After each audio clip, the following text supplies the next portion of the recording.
Okay, let's continue. Let's proceed to number 7.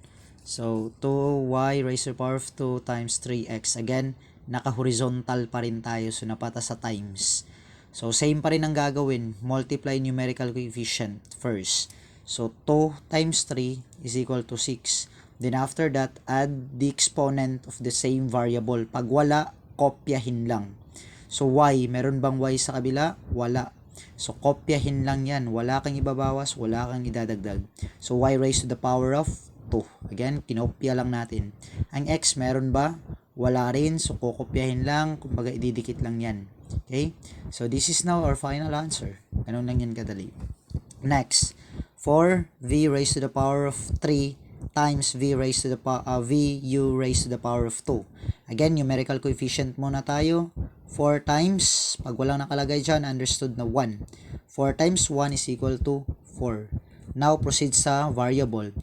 V raised to the power of 3, meron bang v sa kabila? Meron. Diba? Merong understood na 1 yan. So, 3 plus 1 is equal to v is equal to 4. So, meron pang ibang variable which is u. Meron bang idadagdag sa u? Wala. In other words, kopyahin lang. U raised to the power of 2. And that's the final answer.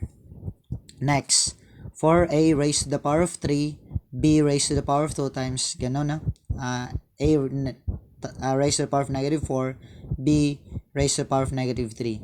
Again, nasa vertical tayo, unahin muna natin ang vertical method. Vertical. Nasa horizontal tayo, unahin muna natin ang horizontal. Multiply the numerical coefficient, then add the variable. Okay, so we have here 4 times 3 is equal to 12. A, meron bang A sa kabila? Meron. So, A, 3 plus, again na, 3 plus negative, negative 4. 3 plus negative 4.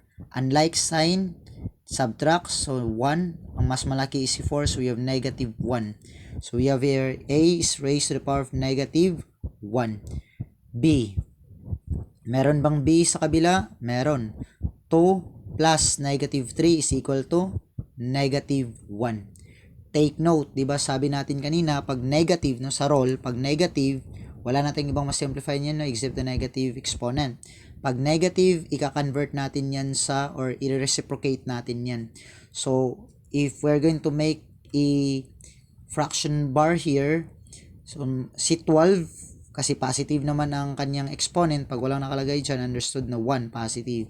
Therefore, mananatili yan sa numerator, while itong dalawang to, pupunta na ngayon sa ibaba kasi a raised to the power of negative 1. So, si negative, mapupunta na ngayon sa denominator.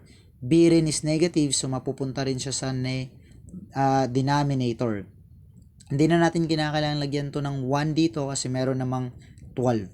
So, we have here, that's the final answer. 12 over A, B. Okay? Next. X raised to the power of 2 raised to the power of 0. Again, 0 yung exponent. Therefore, ang sagot nito is only 1. Kuha? Again post the video before I show the answer. Now, try to answer it in yourself. Okay?